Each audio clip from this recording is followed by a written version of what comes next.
सबसे पहले समझते हैं कि पोषण है क्या, न्यूट्रिशन है क्या।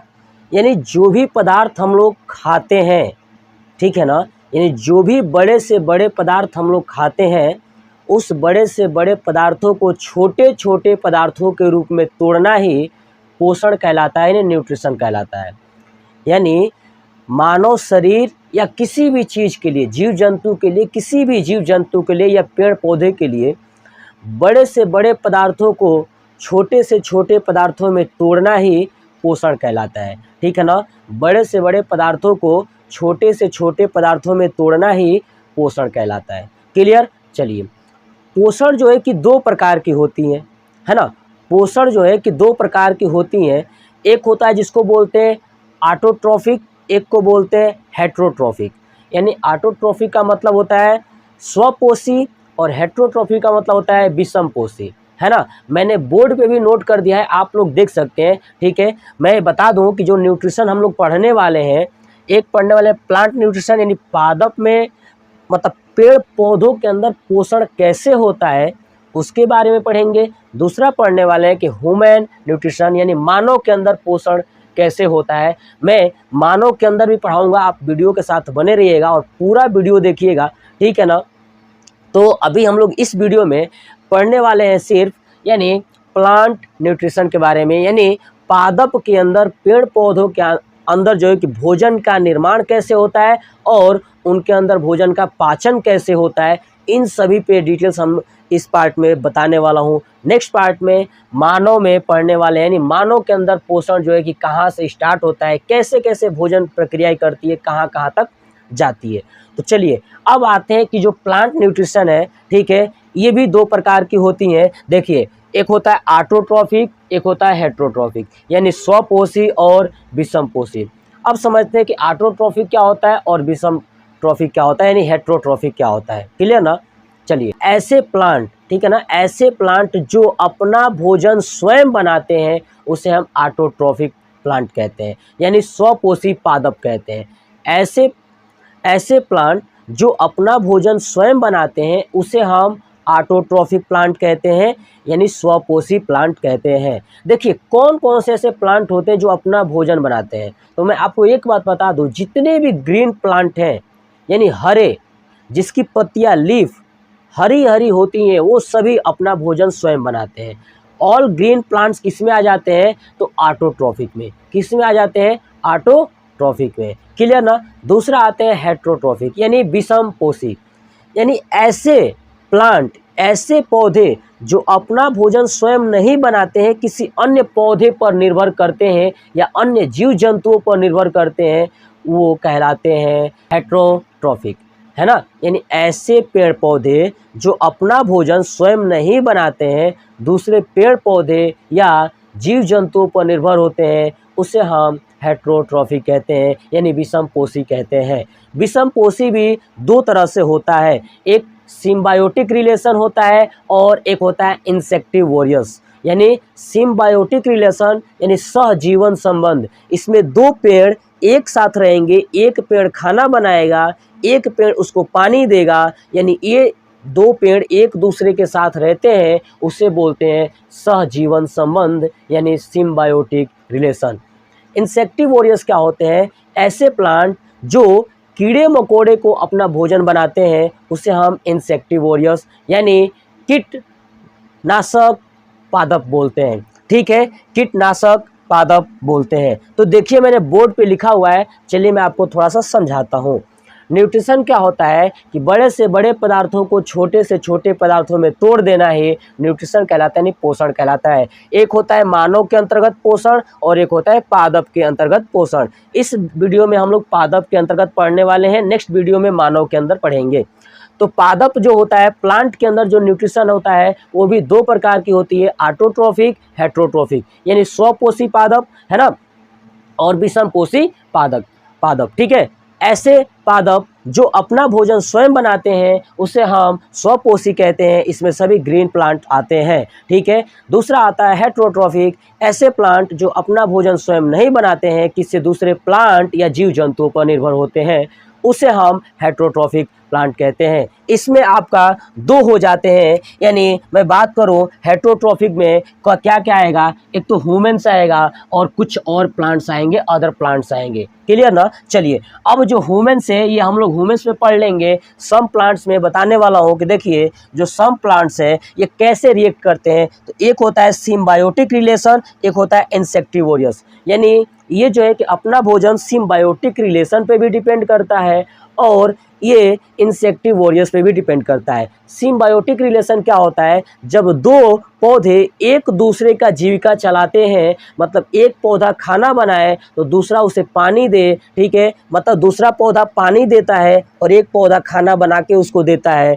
उसे हम बोलते हैं सिम्बायोटिक रिलेशन, यानी सहजीवन संबंध पादप। क्लियर। इसमें मैं आपको एग्जांपल के तौर पे समझा दूं कि इसमें आते हैं लाइकेन प्लांट। क्या आते हैं, लाइकेन प्लांट। कौन सा प्लांट, लाइकेन प्लांट। जैसे आपने घर में देखा होगा काई लगती है ना, काई ग्रीन ग्रीन कलर की, एल्गी, या पोखरे और तालाबों में देखा होगा जो साइड साइड से ग्रीन ग्रीन कलर लगा होता है जिसमें हम फिसल के गिर भी सकते हैं, एल्गी, ठीक है, वो होता है काई। और उसी काई के साथ एक और होता है फंगस, है ना, यानी दोनों सिम्बायोटिक रिलेशन में रहते हैं। जो एल्गी होता है वो ग्रीन कलर का होता है, जो फंगी होता है वो वाइट कलर का होता है, ठीक है ना। तो जो एल्गी होता है वो भोजन बनाता है, जो फंगस होता है वो भोजन बनाता नहीं है, उसके पास वाटर होता है, वाटर एल्गी को देता है, एल्गी भोजन फंगस को देता है। तो दोनों को मिला के बोला जाता है सिम्बायोटिक रिलेशन, जिसे हम बोलते हैं लाइकेन प्लांट। कौन सा प्लांट, लाइकेन प्लांट। तो आप याद रखिएगा कि कौन सा ऐसा प्लांट है जो सिम्बायोटिक रिलेशन में रहता है,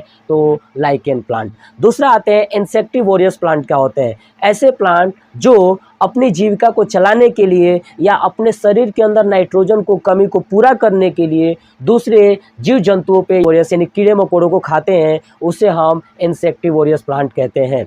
क्लियर। जैसे मैं एग्जांपल के तौर पे लिखा हूँ ब्लैडर। ब्लैडर जो एक प्लांट है जो दूसरे जीवों पर निर्भर करता है, छोटे छोटे कीड़े मकोड़ों को खाता है। दूसरा pitcher plant. Pitcher plant Drosera, ये आपने नाम सुना होगा तो आप ध्यान रखिएगा, ये तीनों है, ये अपने अंदर नाइट्रोजन की कमी को पूरा करने के लिए क्या करते हैं कि छोटे छोटे कीड़े मकोड़ों को खाते हैं, जिसमें से सबसे ज़्यादा फेमस एक नाम है पिक्चर प्लांट। आपने शायद नाम सुना होगा पिक्चर प्लांट, ठीक है। तो तीन नाम याद रखिएगा, ड्रोसेरा, ब्लैडर और पिक्चर प्लांट। ये तीनों प्लांट एक क्या करते हैं, दूसरे कीड़े मकोड़ों पर निर्भर करते हैं, ठीक है। तो अभी हम लोगों ने पढ़ा कि पोषण कितने टाइप्स के हैं। अब चलिए हम लोग पढ़ते हैं कि प्लांट के अंतर्गत पोषण कैसे होता है। तो अभी मैंने बताया था कि प्लांट के अंदर जो है कि ऑटोट्रॉफिक और हेटेरोट्रॉफिक यानी सिम्बायोटिक रिलेशन और इंसेक्टिवोरियस, ये मैंने आपको पूरा चीज़ें बता दिया था। अब चलिए चलते हैं कि प्लांट के अंदर जो भोजन होता है कहाँ बनता है। तो मैं आपको बता दूं कि जो प्लांट का रसोई घर होता है उसे हम पत्ती बोलते हैं, यानी लीफ, यानी लीफ को याद रखिएगा कि जो प्लांट का रसोई घर होता है यानी फेफड़ा, फेफड़ा का मतलब होता है कि वो श्वसन का भी कार्य करता है और खाना भी बनाता है, वो लीफ है, यानी पौधों की पत्तियां हैं। यानी पौधों की पत्तियों के अंतर्गत भोजन भी बनता है और श्वसन का भी कार्य वही करती हैं। तो याद रखिएगा प्लांट का रसोई घर या फेफड़ा किसे कहा जाता है, तो लीफ को कहते हैं, ठीक है। अब प्लांट के अंदर देखते हैं कि भोजन का निर्माण कैसे होता है। प्लांट में भोजन का निर्माण कैसे होता है मैंने बोर्ड पे नोट कर दिया ताकि आपको आसानी से बता सकूं। चलिए देखते हैं। देखिए प्लांट के अंदर जो लीफ होती है, पत्तियां होता है, उस पत्तियों के अंदर प्लास्टिड होता है। क्या होता है, प्लास्टिड, जिसको लवक बोलते हैं। और इस प्लास्टिड के अंदर क्लोरोप्लास्ट होता है। यानी जो लीफ है, लीफ के अंदर प्लास्टिड होता है और प्लास्टिड के अंदर क्लोरोप्लास्ट होता है और क्लोरोप्लास्ट के अंदर क्लोरोफिल होता है। क्या होता है, क्लोरोफिल। क्लोरोफिल का काम यही है कि लीफ को हरा रखना, यानी पत्तियों को हरा रंग प्रदान करना किसका काम होता है, क्लोरोफिल का। तो आपको ये चीज़ तो समझ में आ गया कि क्लोरोफिल कहाँ होता है, क्लोरोप्लास्ट में, और क्लोरोप्लास्ट कहाँ होता है, तो प्लास्टिड में, है ना, ठीक है, प्लास्टिड में। समझ में आ गया। अब सुनिए क्लोरोफिल का काम क्या है, तो पत्तियों को हरा रंग प्रदान करना, पेड़ पौधों को हरा रंग प्रदान करना। अब आप देखिए, जब क्लोरोफिल पाया जाता है तो उस क्लोरोफिल के अंदर एक धातु पाई जाती है जिसको बोलते हैं मैग्नीशियम। उस क्लोरोफिल के अंदर एक धातु पाई जाती है जो मैग्नीशियम होता है।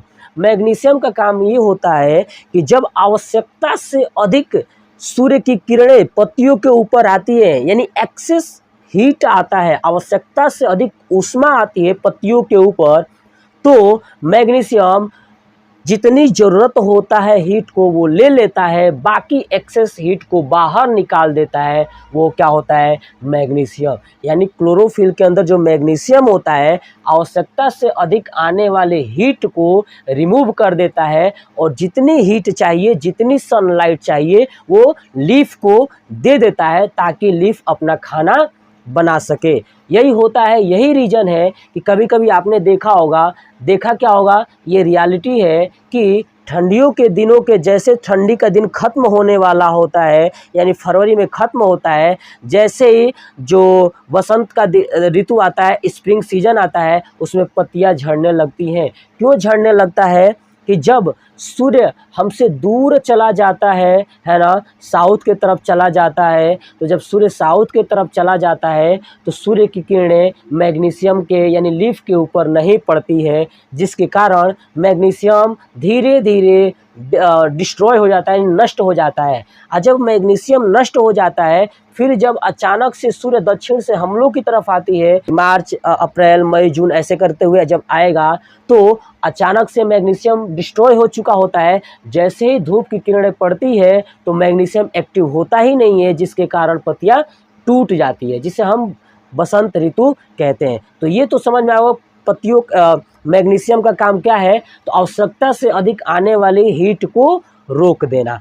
अब चलते हैं, चलिए आगे। ठीक है, मैंने बता दिया कि क्लोरोफिल भी क्या करता है कि पौधों को हरे रंग प्रदान करता है। अब होता क्या है कि जो पेड़ पौधे होते हैं वो जब हम कार्बन डाइऑक्साइड रिलीज करते हैं, यानी वातावरण में हमने क्या किया, कार्बन डाइऑक्साइड रिलीज किया, तो वातावरण में ये कार्बन डाइऑक्साइड पहुंच गया। ठीक है, अब इसे क्या करेगा, पेड़ पौधे खींच लेंगे अपने पास। क्या करेंगे, इसको खींच लेंगे। जब अपने पास कार्बन डाइऑक्साइड को पेड़ पौधे खींच लेंगे तो वातावरण से ले लिया पेड़ पौधों ने कार्बन डाइऑक्साइड, और रूट के माध्यम से, जड़ के माध्यम से पानी ले लिया। क्या ले लिया? नीचे से पानी। तो ध्यान रखिए, जो रूट के माध्यम से पानी लेके आता है वो होता है जाइलम। क्या होता है? जाइलम। ध्यान से सुनिएगा, जो पेड़ पौधों में रूट के माध्यम से जो सेल, छोटी छोटी सेल्स पानी लाती हैं, उन्हें हम बोलते हैं जाइलम। क्या बोलते हैं? जाइलम। तो जाइलम पानी लाता है और वातावरण से ले लिया कार्बन डाइऑक्साइड, और दोनों को मिला दिया जाता है। कौन मिलाता है? पेड़ पौधा। जब दोनों को कॉम्बिनेशन कराता है, यानी रिएक्शन कराता है, किसकी उपस्थिति में? तो क्लोरोफिल की उपस्थिति में और आने वाले सूर्य की किरणों की उपस्थिति में। यानी कार्बन डाइऑक्साइड जल के साथ सूर्य के प्रकाश की उपस्थिति में और क्लोरोफिल की उपस्थिति में जब अभिक्रिया करता है तो ग्लूकोज और ऑक्सीजन और जल का निर्माण होता है। ग्लूकोज, पेड़ पौधे अपना भोजन ग्लूकोज के रूप में ग्रहण कर लेते हैं। ग्लूकोज का फार्मूला याद रखिएगा, C6H12O6 होता है। उसके बाद जब पेड़ पौधे कार्बन डाइऑक्साइड और जल को मिला दिया जाता है पेड़ पौधों के द्वारा, और सूर्य की प्रकाश की उपस्थिति में और क्लोरोफिल की उपस्थिति में जब ये मिलते हैं, रिएक्शन करते हैं, इस रिएक्शन को प्रकाश संश्लेषण अभिक्रिया यानी फोटोसिंथेटिक्स रिएक्शन कहते हैं। और ये रिएक्शन के बाद ग्लूकोज तथा ऑक्सीजन तथा जल का निर्माण होता है। मैंने यहाँ पे एक केमिकल रिएक्शन भी लिख दिया है, तो देखिए C6O2 प्लस 12H2O, जब यह अभिक्रिया करेगा तो C6H12O6 plus 6O2 plus 6H2O बनेगा। क्लियर ना? तो आप ये अभिक्रिया याद कर लीजिएगा। अब बताते हैं कि ये अभिक्रिया किस प्रकार की अभिक्रिया है, यानी कैसे भोजन का निर्माण होता है। तो देखिए, सूर्य के कारण जो है कि आयन बनता है। क्या बनता है? अगर सूर्य की किरणें आती है तो पत्तियां बनाती हैं आयन, और वो आयन क्या करता है कि जल को ऑक्सीजन में तोड़ देता है और कार्बन डाइऑक्साइड को ग्लूकोज में बदल देता है। जैसे हमने ऊपर लिखा है, तो क्या करता है, सूर्य के कारण जो है कि आयन बनता है और वो आयन जल को ऑक्सीजन में तोड़ देता है और कार्बन डाइऑक्साइड को ग्लूकोज में बदल देता है। होता क्या है कि एक याद रखिएगा कि प्रकाश संश्लेषण एक रेडॉक्स अभिक्रिया है। कौन सी अभिक्रिया है? रेडॉक्स अभिक्रिया है। अब समझते हैं कि रेडॉक्स अभिक्रिया क्या होता है। ऐसी अभिक्रिया जिसमें ऑक्सीडेशन और रिडक्शन दोनों होता है, यानी ऑक्सीकरण और अपचयन दोनों होता है, उसे हम कौन सी अभिक्रिया कहते हैं? रेडॉक्स अभिक्रिया। अब आप देखिए, जो जल था ये आयन में टूट गया, H plus plus OH minus. जब ये आयन में टूटा इसलिए इसको बोलते हैं ऑक्सीडेशन। क्या बोलते हैं? ऑक्सीडेशन। अब देखिए, जो कार्बन डाइऑक्साइड था ये ग्लूकोज में परिवर्तित हो गया, इसलिए इसको बोलते हैं रिडक्शन यानी अपचयन। तो इस अभिक्रिया को यानी फोटोसिंथेसिस को बोलते हैं रेडॉक्स अभिक्रिया। एक बात और बहुत ज़्यादा इम्पोर्टेंट कि हम लोग ये जान लें कि किस प्रकार के पौधों में प्रकाश संश्लेषण की प्रक्रिया ज़्यादा होगी। यानी अगर ग्रीन प्लांट रहा तो प्रकाश संश्लेषण तो हो ही रहा है, लेकिन हम लोग पीछे जानते हैं ना एक विविग्योर होता है जिसमें 7 रंग होते हैं, तो 7 रंगों में सबसे ज़्यादा किस में होगा? फोटोसिंथेटिक। देखिए मैंने लिख भी दिया है विविग्योर, है ना। तो ध्यान रखिएगा, जो लास्ट वाला रेड होता है इसमें सबसे ज़्यादा फोटोसिंथेटिक्स होगा। ध्यान रखिएगा, जो लाल कलर, अगर कोई पेड़ पौधा के पत्तियां जो है कि लाल कलर का है, मतलब समझ जाएगा कि इसके अंदर सबसे ज़्यादा फोटोसिंथेटिक्स होगा, यानी भोजन का निर्माण ज़्यादा होगा, तेज़ी से होगा। और सबसे कम किस में होगा? जो बैगनी कलर की होंगी, वायलेट कलर की होंगी, सबसे कम होगा। ठीक है, तो अभी हमने जो पढ़ा कि प्रकाश संश्लेषण से भोजन का निर्माण कैसे होता है। अब हम लोग ये जानते हैं कि प्रकाश संश्लेषण कितने प्रकार के होते हैं। चलिए हम लोग जानते हैं कि जो फोटोसिंथेटिक्स था यानी प्रकाश संश्लेषण अभिक्रियाएं कितने प्रकार की होती हैं। तो मैं आपको बता दूं कि प्रकाश संश्लेषण की जो अभिक्रियाएं होती हैं वो 2 प्रकार की होती हैं। मतलब कि एक वो जो सूर्य की प्रकाश की किरणों को लेकर के अपना भोजन बनाते हैं, एक वो जो सूर्य की प्रकाश की अनुपस्थिति में यानी बिना सूर्य के प्रकाश में अपना भोजन बनाते हैं।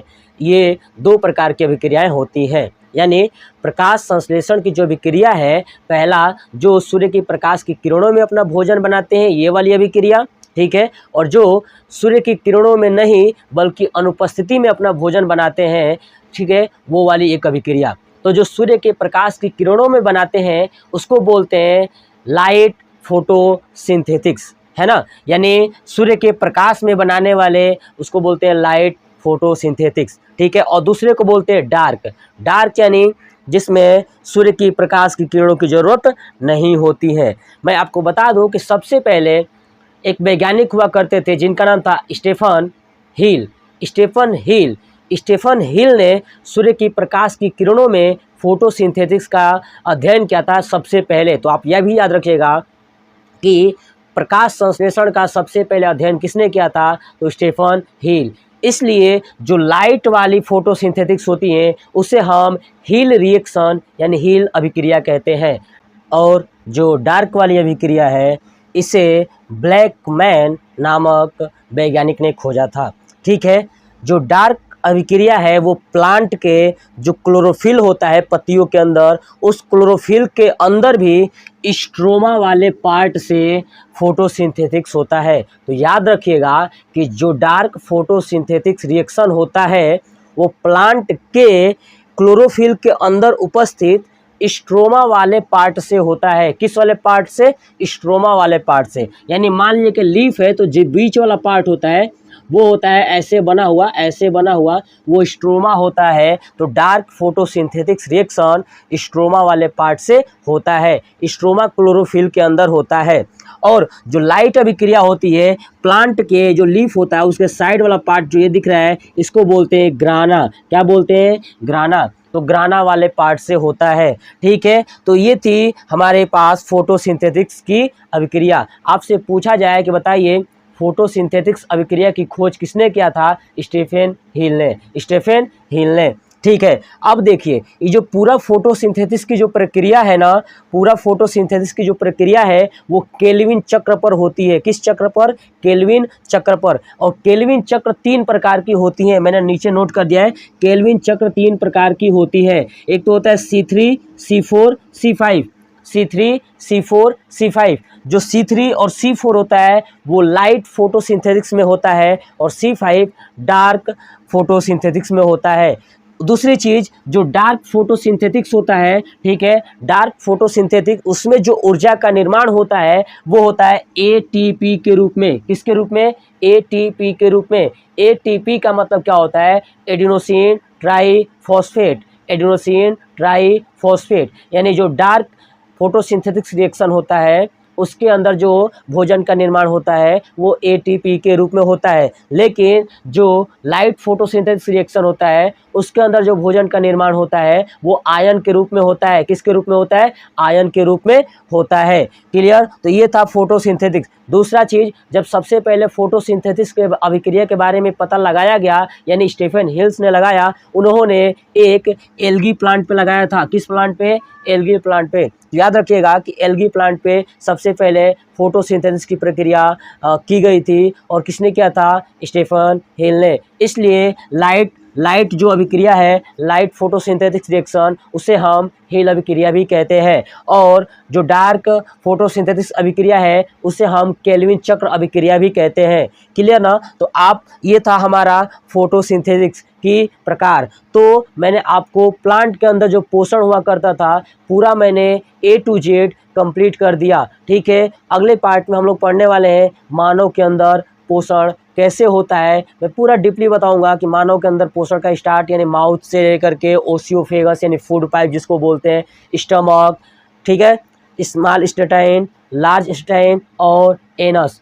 अपेंडिक्स क्या होता है ना, इस स्टमक के कितने पार्ट होते हैं, कहाँ कहाँ भोजन का डाइजेस्टिव होता है, पाचन होता है, कौन कौन सी ग्रंथियाँ भोजन का पाचन कराती हैं, है ना, लाइसोजाइम क्या है, टाइलिन क्या है, एमाइलेज क्या है, पेप्सिन क्या है, रेनिन क्या है, HCl क्या है, इन सभी टॉपिक पे मैं नेक्स्ट पार्ट में वीडियो लाने वाला हूँ। अगर आपको वो चाहिए कि हाँ नेक्स्ट पार्ट लाऊं तो आप एक तो लाइक और दूसरा कमेंट बॉक्स में अपना रिप्लाई या अपना सुझाव देना नहीं भूलिएगा।